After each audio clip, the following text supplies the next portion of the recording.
Isang araw, nautusan ako magtabas ng mga ligaw na damo at mga gumagapang na mga ugat doon sa may mataas na pader. Naisipan ko pang magpatulong noon sa aking mga kaibigan dahil talagang napakalawak ng loteng pag-aari ng aking amo.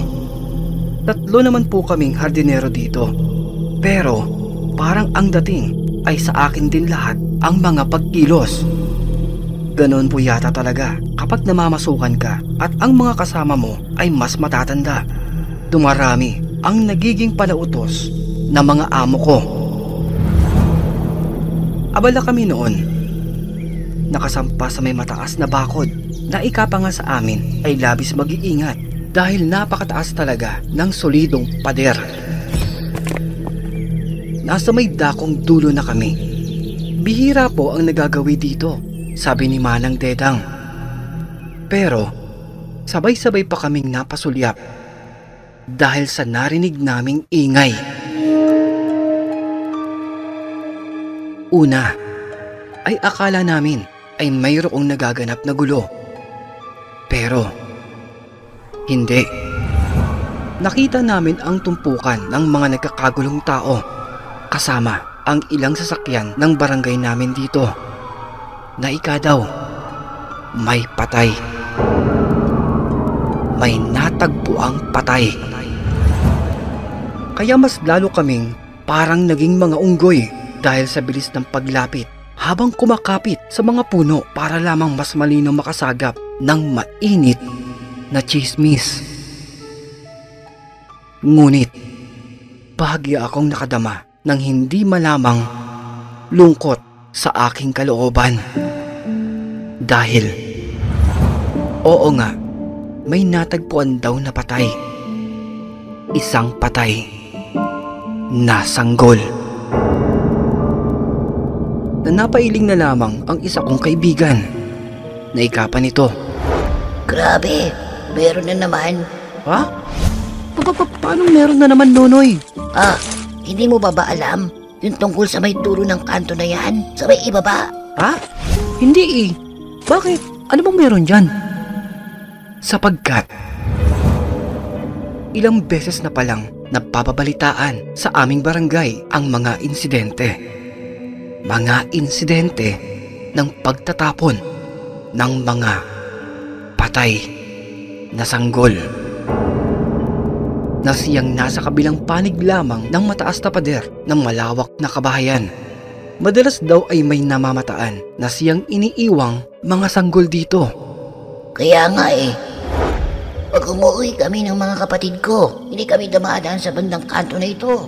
Lalo pa, pag madilim na. Sabi pa nga ng tatay ko eh, mag-espesyal na kamo kami sa tricycle. Hindi na baling ipangutang niya yung bayad. Kesa naman daw, kami ay mapahamak. Pahamak agad? Di mo pwedeng habulin kayo ng aso? Ganon. Labo. Lalo pa kami nangilabot ng matitigang maigi ang malaking butas ng drainage na hindi namin mawari ang isipan ng mga gumagawa nito. Na kung bakit nga ba nila dito ang sanggol ay iniiwan kung saan ay madaming daga, mga pusa at asong naliligaw. Naikapa nga ng aking kaibigan, baka nga daw ay nakonsensya pa ang gumawa nito. Dahil sa laki ng butas ng drainage ay maaaring itapon na lamang niya ito at paanurin na lamang sa malakas na ragasa ng malaking kanal ang gawain nilang karumal-dumal. Alam ko naman po na maaaring wala akong alam sa kanilang rason o mga paliwanag ng taong gumawa nito. Ngunit, saan nga ba nila maitatama ang bagay na ito? Saan? Saan nga ba? Isa itong sariling dugot laman, isang buhay na walang kinalaman sa kanilang pansariling dahilan. At heto ang inabando ng sanggol na siyang pinagkakaguluhan maingat na dinampot ng kawani ng aming barangay ang katawan ng sanggol na wala ng buhay. At wala na pala itong ulo.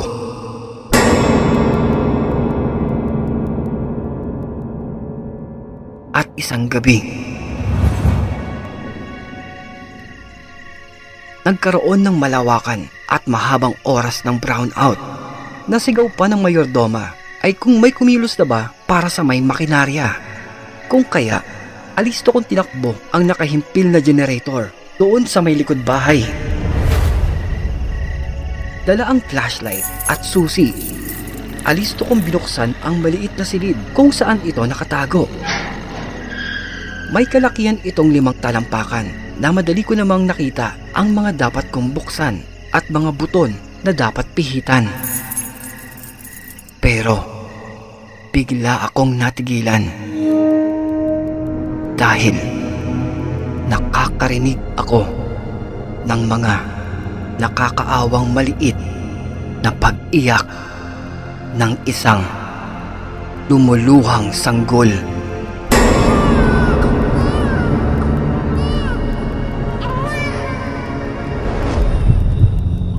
Huminga ako ng malalim.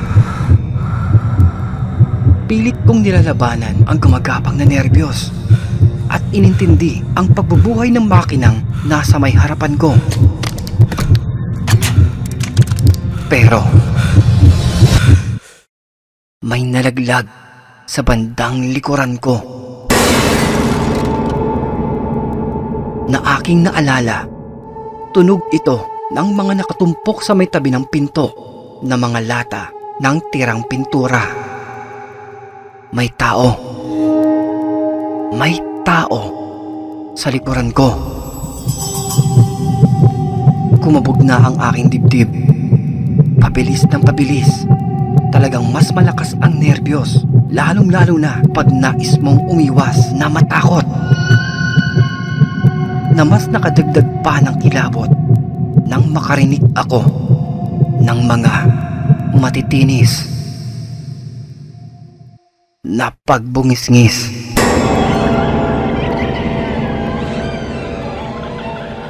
Wari, natutuwa sa may itsura kong nagkukulay suka. Mas malapit, mas malinaw na ang mga kaluskos. Dito ay bumalis na ang aking paghinga hanggang sa tuluyan ng bigla akong natigilan sapagkat sa pagkakataong ito ay tila iba na ang aking nararamdaman. Hindi ito kilabot, lalong-lalong hindi ito takot. Bagkus, ito ay galit. Galit sa mga taong dahilan kung bakit nga ba ako nakaririnig ng mga pag-iyak na tila humihingi ng hustisya. Hustisya para sa mga kaluluwa ng walang buwang na mga sanggol na alam ko sila ang mga nasa paligid ko. At bago ko buhayin ang generator para muling magkailaw, isang mahinang paghingi ng kapatawaran ang tangi ko na lamang nasabi dahil hindi ko din alam kung ano ang dapat kong gawin. Pinihit ko na ang makina. Tuluyan ng nilamon ng ingay ang mga naririnig kong pag-iyak ng mga kaluluwa ng kaawa-awang bata. Na matapos ko ngang mabuksan ang generator, ibinalik ko ang susi sa may gwardyang kausap ang matandang kusinera. Hindi ko po naikaila ang aking itsura. Kung kaya ay ikinuwento ko na. Wala na akong pake kung sila ba sa akin ay maniniwala. Pero nagtataka ako dahil sandaling tumalikod ang matandang kusinera at inabot niya sa akin ang ilang piraso ng mga gamit na kandila. Saka kanyang sinabi, Iyo, kung talagang bukal sa iyong kalooban ang mabigat mong nararamdaman para sa mga kaawa-awang nilalang, bumalik ka. Bumalik kang muli at sila ay iyong alayan. Subalit, mag-iingat ka lamang. Sumalangit nawa ang kanilang mga kaluluwa. Ay,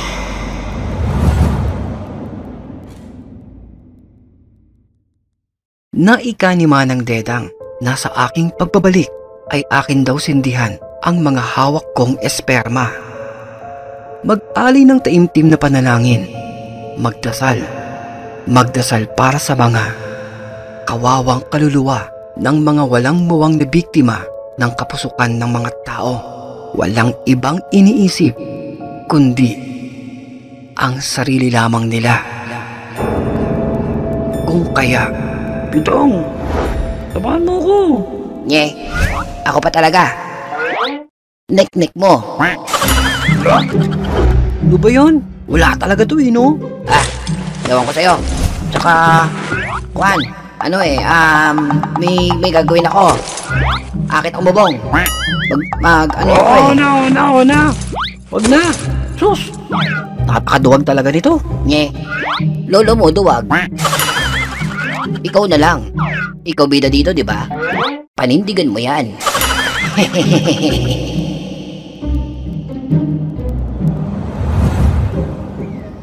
Buwan ng Mayo, panahon ng bakasyon, tag-araw. Pero heto,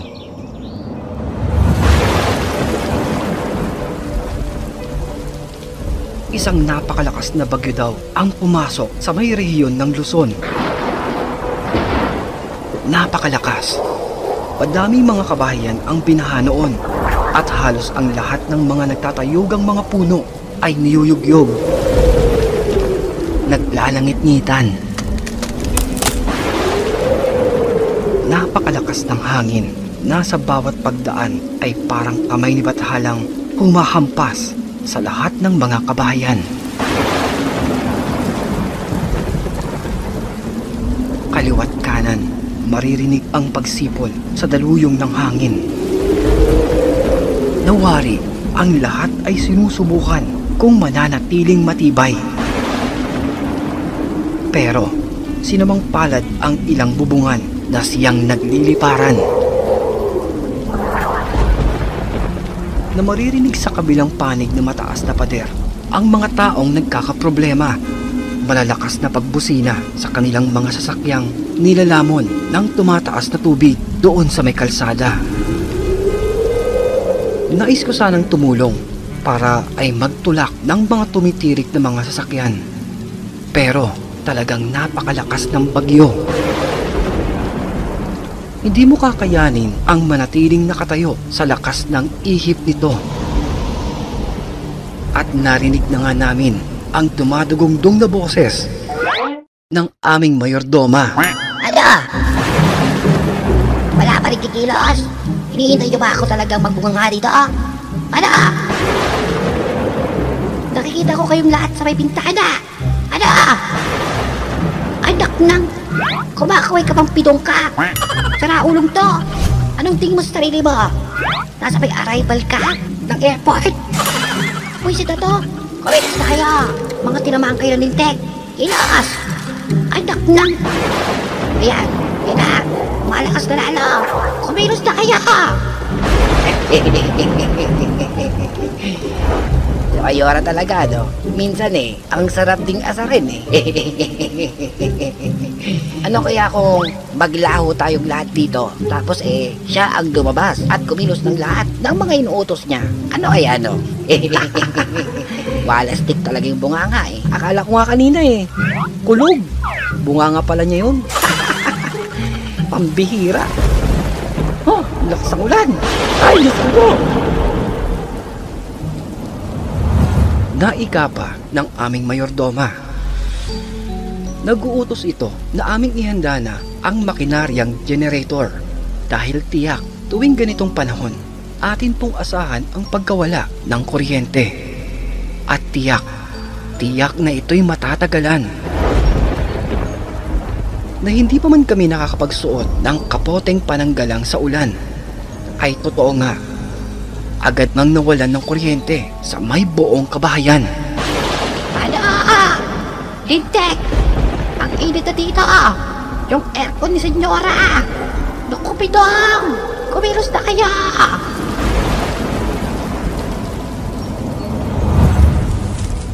Mabilis kong tinakbo ang bakuran doon sa may likuran, kung saan ay nakalagak ang aming pakay.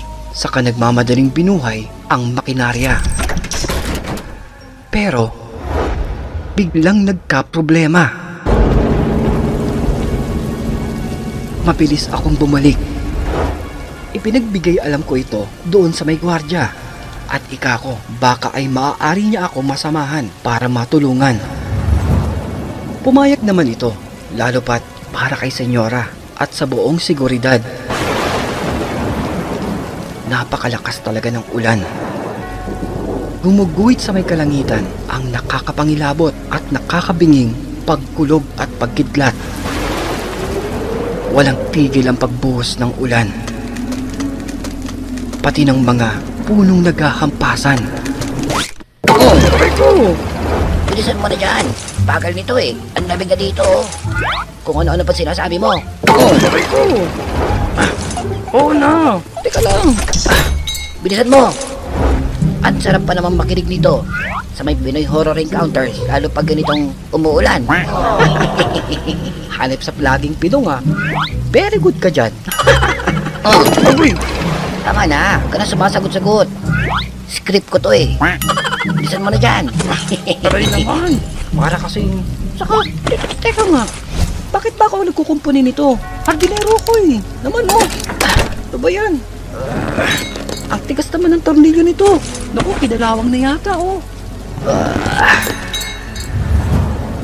Ngunit, sa gitna ng aming pagkukumpuni, ay nainis ako sa may kasama kong gwardya. Dahil sa hindi nitong maayos na pagtutok ng hawak niyang ilaw. Ano ba yung Pidong? Ayusin mo nga yung pagtutok. Pagtutok na nga lang ng ilaw eh. Yun ang nga lang ginagawa mo. Hindi mo pa maayos-ayos. Itutok pang maigi. Bago ko sa'yo nipukpok. Pidong! Ano ba? Ayusin mo. Nahihirapan na ako dito. Hindi ko makita.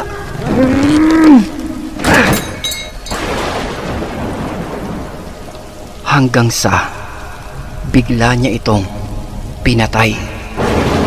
Anak no. Anong trip yung Pidong? Kung kaya, galit na galit akong bumalikwas sa kanya. Dahil nilalamig na nga ako sa napakalakas na hangin at pagbuhos ng ulan, na pati ang mga daliri ko ay parang nilublob sa napakalamig na yelo. At sa aking pagkukumpuni ay mas nahihirapan ako lalo. Pero dito ay mas nanigas ako. Dahil nang ituro ni Mang Pidong ang isang tagpo na nasa may gitna ng malakas na bagyo, ay mas nanindig palalo ang aking mga balahibo.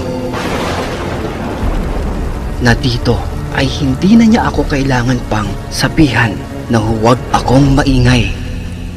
Sapagkat heto at aming nasasaksihan ang mga pagtawid ng mga malalaki, maiitim na tila anino. Walang hirap na sumasampa ang mga ito upang tumawid sa may mataas na pader. Ang mga nakakapangilabot na mga engkanto.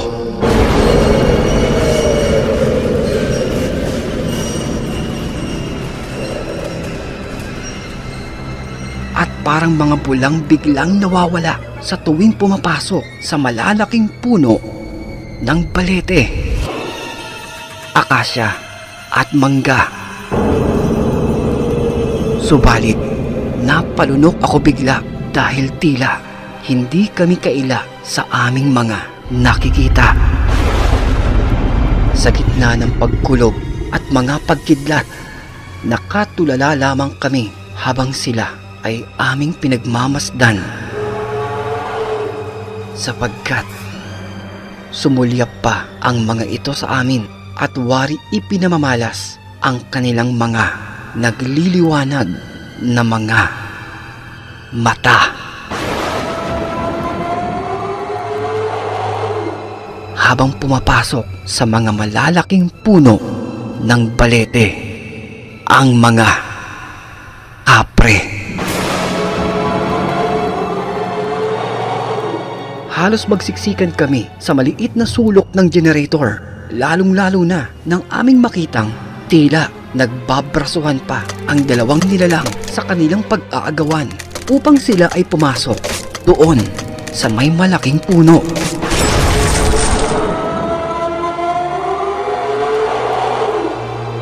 Nang biglang humampas ang malakas na hangin at tinangay ang isang bahagi ng bubungang yero. Na mas lalo kaming nagsiksikan doon sa maduming sulok ng generator. Hindi namin alam kung bakit, pero para lamang kaming mga bubwit doon sa may sulok at takot na takot, hindi makatakbo at wala ding nais na tumakbo. Ngunit saka lamang kami nakagalaw nang hindi sinasadyang masandalan ang pihitan ng makinarya. At dito ay bigla itong gumana.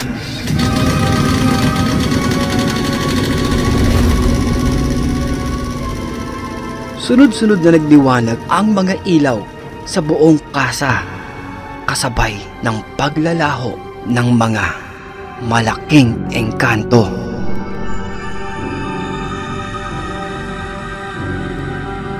Nawala na kaming inaksayang pagkakataon, kundi ang kumaripas ng pagtakbo. Walang tigil na nakita ko pang nadapa si Mang Pidong at humihingi ito ng tulong. Kung kaya, mabilis akong tumakbo pabalik doon sa aming pwesto. Ay, balikan mo ako dito. Biggie, tulungan mo ako. Diyan, bahala ka sa buhay mo. Una na ako. Maabutang kita doon. Pupukpukin ko tayo yung ulo mo. Sabi ko, napilayan yata ako. Sir Narrator, kinabukasan din pong iyon, parehas kami na inaapoy ng lagnat.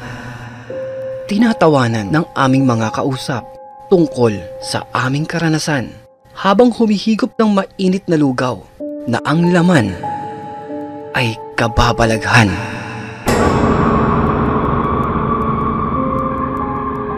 Kasalukuyan na po akong nakatira dito sa may Baliwag, Bulacan. Magmula na magpalit ng pamamahala ng mga nagmana doon sa malaking kasa. Karamihan sa amin ay tuluyan nang nawala. Mayroon na din po akong pamilya. At ito ang aking kwento na habang buhay kong ibabahagi sa kanila.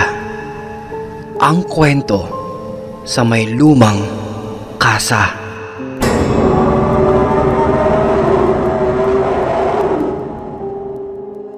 Maraming salamat, Sir Kulas. Sana ay iyo itong mapili na maitanghal sa iyong napakagandang programa.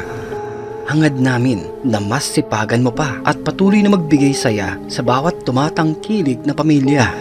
Maraming salamat. Mabuhay ka.